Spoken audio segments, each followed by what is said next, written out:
আসসালামু আলাইকুম ওয়া রাহমাতুল্লাহি ওয়া বারাকাতুহু। ইন্নাল হামদালিল্লাহ ওয়াসসালাতু ওয়াসসালামু আলা রাসূলিল্লাহ। সম্মানিত উপস্থিতি, আজকে পবিত্র মাহে রমজানের একটি গুরুত্বপূর্ণ ও প্রয়োজনীয় প্রশ্নের উত্তর নিয়ে আপনাদের সামনে উপস্থিত হয়েছি।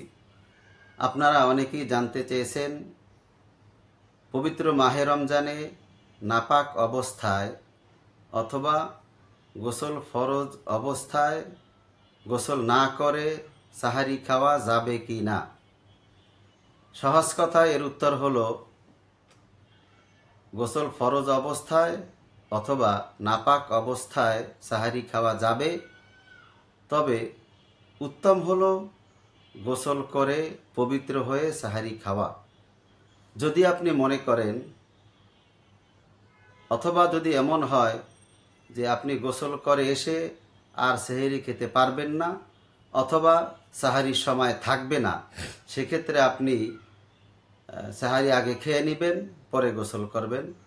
সম্মানিত উপস্থিতি, মনে রাখতে হবে যে আল্লাহ সুবহানাহু ওয়া তাআলা নিজে পবিত্র এবং তিনি পবিত্রতাকে পছন্দ করেন। তাই আমাদের সকলের উচিত পবিত্র অবস্থায় সাহারি খাওয়া।